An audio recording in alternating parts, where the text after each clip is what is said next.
শ্ৰদ্ধা ৰাইজ ইতিমধ্যে আপোনালোক সকলোৰে আকৰ্ষিত আজিৰ সভাৰ মুখ্য অতিথি অখিল গগৈ ডাঙৰীয়া আহি আমাৰ মাজত উপস্থিত হৈছে। তেখেতৰ শাৰীৰিক অসুস্থতাৰ কাৰণে অলপ দেৰি হৈছে আহোঁতে, তথাপি ৰাইজৰ হৈছে। গতিকে এতিয়া সময়ো বেছি নাই।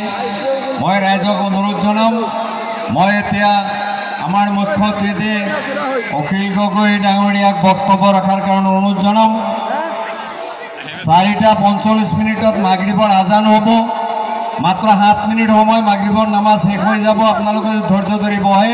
আমাৰ মুখ্য অতিথি ডাঙৰীয়া মাগৰিবৰ পিছতো তেখেতৰ বক্তব্য চলাই থাকিব। এতিয়া মই আমাৰ সকলোৰে শ্ৰদ্ধাৰ অখিল গগৈ ডাঙৰীয়াক বক্তব্য ৰখাৰ কাৰণে মই অনুৰোধ জনাইছোঁ।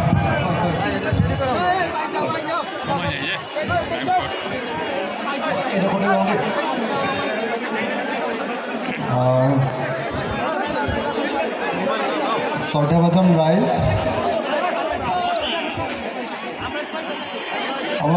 আপোনালোকে কথা নাপাতিব। দা এখন একেবাৰে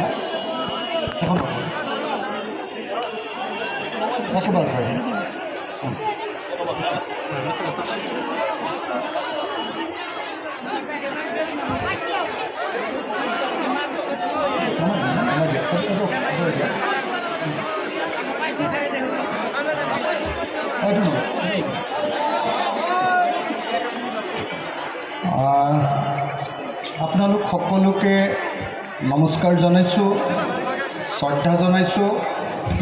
মোৰ অতিকে শ্ৰদ্ধাৰ দুজন অসম বিধানসভাৰ অতি সক্ৰিয় বিধায়ক আছে, চেয়াৰমেন আলি ডাঙৰীয়া, আমাৰ মনোৰঞ্জন তালুকদাৰ ডাঙৰীয়া, দুইজনৰ প্ৰতি মোৰ শ্ৰদ্ধা জ্ঞাপন কৰিছোঁ। আমাৰ সভাপতি ডাঙৰীয়া আৰু মঞ্চত উপবিষ্ট সকলোকে শ্ৰদ্ধা জনাই মই চমুকে কেইটামান কথা ক'ব খুজিছোঁ। মই আশা কৰিম আপোনালোকে নিজৰ ভিতৰত কথা নাপাতিব। কথা পাতিলে মই কথাখিনি কওঁতে ভাল নালাগিব। কথা নাপাতিবি দেই, কথা নাপাতিব আপোনালোকে। অকণমান ভালকৈ কথাখিনি পাতোঁ।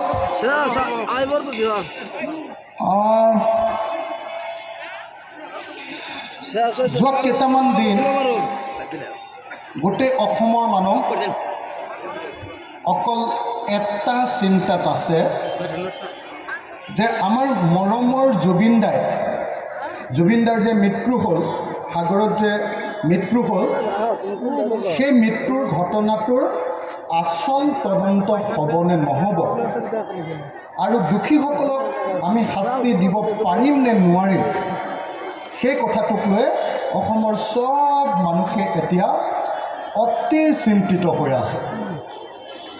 আপোনালোকো চিন্তিত নহয় জানো? হয়নে নহয়? হয়নে? মই এইটো ক'বগৈ পাৰিম যে মই বৰপেটা জিলাৰ জনিয়ালৈ গৈছিলোঁ আৰু ৰাইজে মোক কৈছে যে জনিয়াৰ গোটেই মানুহ জুবিনদাৰ মৃত্যুৰ কাৰণে শোকত আছে, আৰু জুবিনদাক কোনে মাৰিলে, তেওঁ ন্যায় পাবনে নাপাব, এইটোক লৈ সদায় চিন্তিত হৈ আছে। এইবুলি ক'ব পাৰিম নে নোৱাৰিম? ক'ব পাৰিম নে নোৱাৰিম? সঁচাকৈ আপোনালোকে জুবিনদাৰ মৃত্যুক লৈ সঁচাকৈ চিন্তিত হয়নে নহয়? হয়। কেলে এনেকুৱা হাজাৰ হাজাৰ মানুহ মৰি আছে অসমত, কিন্তু জুবিন গাৰ্গক লৈ গুৱাহাটীৰ মানুহো চিন্তিত, জুবিন গাৰ্গক লৈ বৰপেটাৰ মানুহো চিন্তিত, মই যোৰহাটৰ মানুহজনো চিন্তিত, আৰু কাৰ্বি আংলঙৰ মানুহজনো চিন্তিত। কেলে এজন সাধাৰণ মানুহ আৰু এজন প্ৰখ্যাত মানুহৰ মাজত ডিফাৰেঞ্চ এইটোৱে। এজন সাধাৰণ মানুহ আৰু এজন বিখ্যাত যাক আমি মহৎ লোক বুলি কওঁ, গ্ৰেট মেন বুলি কওঁ, তেওঁৰ মাজত ডিফাৰেঞ্চটো এইটোৱে যে এজন মানুহে যি সময়ত অকল এজন মানুহক প্ৰতিনিধিত্ব কৰে,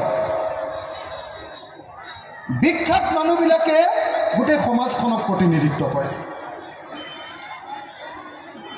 তেওঁ যিবিলাক কথা কয় সেইবিলাক অকল তেওঁৰ নিজৰ কথা নহয়, সেইবিলাক কথা সমাজৰ আনবোৰ মানুহে ক'ব বিচৰা কথাবিলাকৰ অংশ। মই এটা উদাহৰণ যদি আপোনালোকক দিওঁ, এই যে ধুমুহাৰ হতে কি বুলি গায়, গীতটো কি বুলি গায় মায়াবিনে? ধুমুহাৰ হতে কি? মোৰ বহু যুগৰে নাচোন। তাৰমানে কি? ধুমুহা মানে হ'ল মানুহৰ ঘৰ দুৱাৰ ভাঙি মানুহক দুখীয়া কৰি দিয়া এটা বস্তু। ধুমুহাৰ প্ৰতীক হ'ল ধ্বংসৰ প্ৰতীক। সেই ধ্বংস কৰা সেই কাৰবাৰটোৰ লগতো আমাৰ শ্ৰমজীৱী মানুহে, কাম কৰি খোৱা মানুহে, শ্ৰম কৰি খোৱা মানুহে ধুমুহাৰ লগতো নাচি বাগি যুঁজ কৰি ধুমুহাকো পৰিৱৰ্তন কৰি দিবলৈ চেষ্টা কৰে। হয়নে নহয়? এতিয়া বিজেপি চৰকাৰে অসমৰ প্ৰত্যেকজন মানুহৰ কাৰণে একোটা ধুমুহা হয়নে নহয়?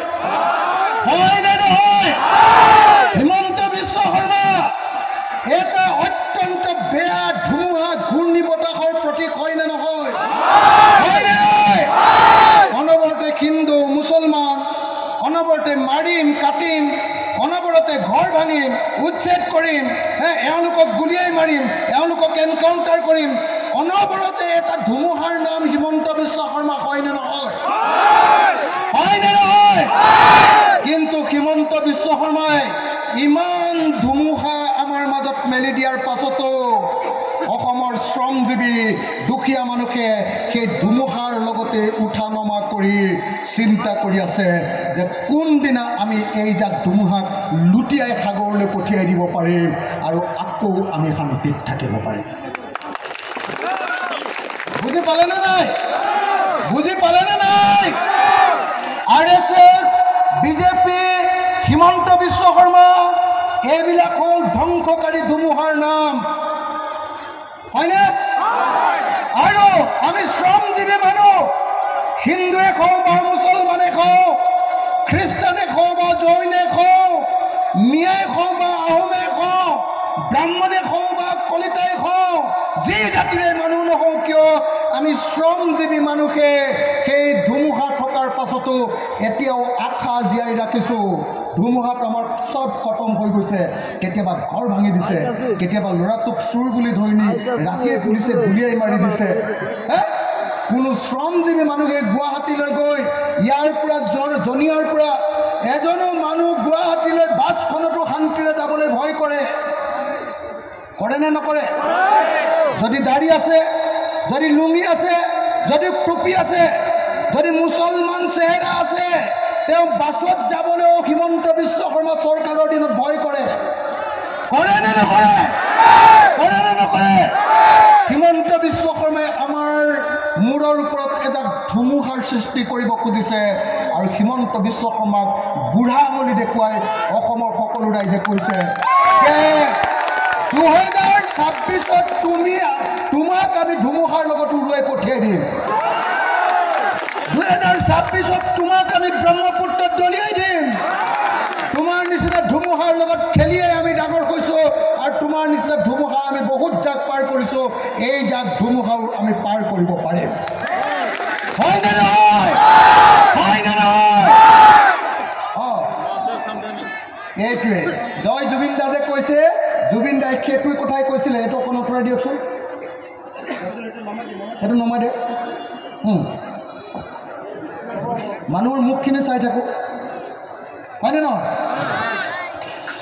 কথাটো বুজি পাইছেনে নাই? জুবিন দা আৰু এজন সাধাৰণ গায়কৰ মাজৰ পাৰ্থক্যটো কি? জুবিন দা আৰু সাধাৰণ গায়কৰ মাজৰ পাৰ্থক্যটো হ'ল জুবিন দাই ধুমুহা হৈ থাকোঁতেও ধুমুহাৰ লগত যুঁজিবৰ কাৰণে আমাৰ মানুহক সাহস দিছে হয়নে হয়নে নহয় আন্ধাৰৰ সৈতে কি বুলি কৈছে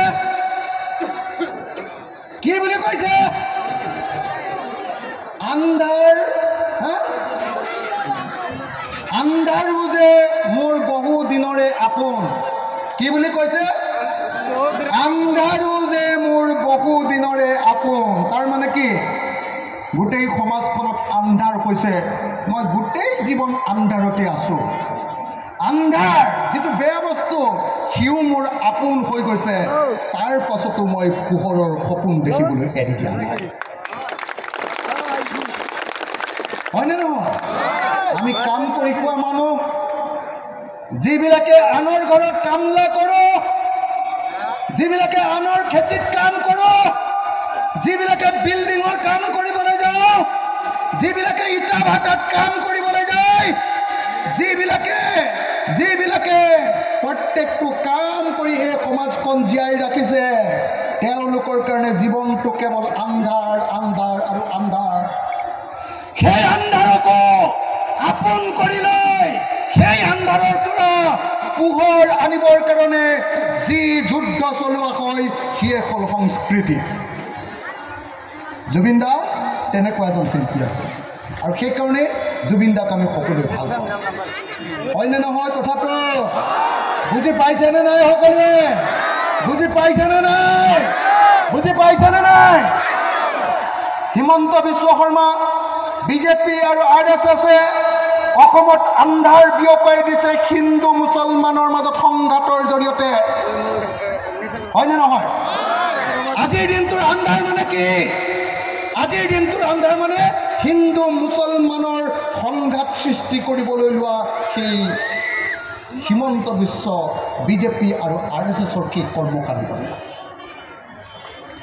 সেই আন্ধাৰত মই আছো সেই আন্ধাৰৰ ভিতৰত ডুবি আছো কিন্তু তাৰ পাছতো মোৰ ভিতৰত থকা মানুহটো মোৰ ভিতৰত থকা সংস্কৃতিয়ে অনবৰতে এটা কথা কৈছে আন্ধাৰ তাক মই এদিন পৰাভূত কৰিম আৰু সকলো মানুহৰ কাৰণে মই পোহৰ কঢ়িয়াই আনিম আৰু এদিন সকলো হিন্দু আৰু মুছলমানে একেলগে আকৌ বাস কৰিম হয়নে নহয় হয়নে নহয় আমি হিন্দু মুছলমান খ্ৰীষ্টান জৈন বৌদ্ধ শিখ সব জাতিৰ মানুহ একেলগতে বাস কৰিব লাগেনে নাই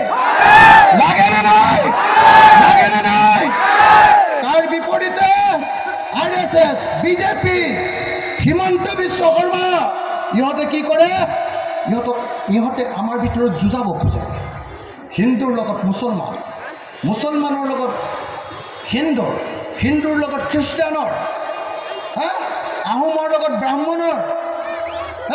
ব্ৰাহ্মণৰ লগত কলিতাৰ লগত কাৰ্বিৰ যুঁজ লগাব খোজে হিমন্ত বিশ্ব শৰ্মাহঁতৰ নিচিনা শাসক শ্ৰেণীটোৱে আৰু সেই যুঁজ লগাব খোজা সেই আন্ধাৰৰ যুগতো শিল্পীসকলে কঢ়িয়াই লৈ ফুৰে পোহৰৰ এটা বাৰ্তা আৰু জুবিন গাৰ্গ হৈ পৰিছে সেইকাৰণে হিমন্ত বিশ্ব শৰ্মাই সৃষ্টি কৰা এই অন্ধকাৰ অসমখনৰ এটা পোহৰৰ বাৰ্তা আৰু সেইকাৰণে আজি ধুনীয়া হাজাৰ মানুহে জুবিন দাক আপোনালোকে মৰম কৰিবলৈ আহিছে জুবিন দাক শ্ৰদ্ধা কৰিব জয় জুবিন দা জয় জুবিন দা জয় জুবিন দা জুবিন দা অমৰ হওক জুবিন দা অমৰ হওক জুবিন দা অমৰ হওক জুবিন দা অমৰ হওক আহক আমি একেলগতে এতিয়া আপোনালোকে সকলোৱে থিয় হওক মোৰ লগত এয়া মনোৰঞ্জন তালুকদাৰ আছে মনোৰঞ্জন তালুকদাৰৰ কি জাতি মই চিনি নাপাওঁ মই নাজানো মই অখিল গগৈ মোৰ কি জাতি আপোনালোকে হয়তো চিনি নাপায় মোৰ কাষত আছে আপোনালোকৰ এজন প্ৰিয় বিধায়ক আপোনালোকৰ এজন যোগ্য বিধায়ক সেই বিধায়কজনৰ জাতি কি ধৰ্ম কি সেইটো মোক নালাগে আমি একেলগতে এতিয়া কম যে আমি অসমীয়া জাতিয়ে একলগ হৈ জীয়াই থাকিব লাগিবনে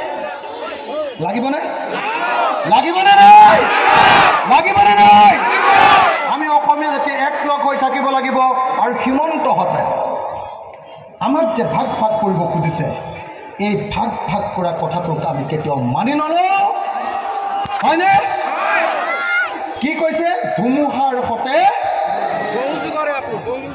আমাৰ মোৰ বহু যুগৰে নাচো হয়নে নহয় তোমালোকে বহুত হিন্দু মুছলমান কৰিলা কিন্তু তাৰ পাছতো মই কোনো পধ্যে মৰি যোৱা নাই মই তোমালোকৰ লগত এনেকৈ উটি ভাহি ধুমুহাৰ সময়খিনি জীয়াই আছোঁ আৰু যিদিনাই ধুমুহা শেষ হ'ব সেইদিনাই মই আকৌ নিজে মানুহৰ নিচিনাকৈ থিয় হ'ম হয়নে আহক আমি সকলোৱে মিলি এবাৰ জয় জুবিন দা দিওঁ সকলোৱে মিলি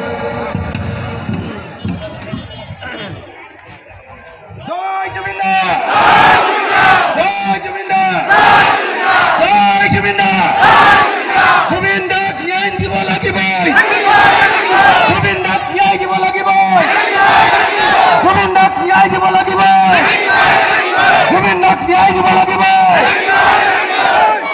এতিয়া আজান দিব হৈ গ'ল নেকি তেতিয়াহ'লে মই আৰু বক্তৃতা নিদিওঁ ইমানকে কৈ মই মোৰ বক্তব্য সামৰণি মাৰিছোঁ অলপ সময় পোৱা হ'লে মোৰ ঢেৰ কথা ক'বলৈ আছিলে কিন্তু এতিয়া কোনো পধ্যে সময় নাই আজান দিলে গতিকে মই মোৰ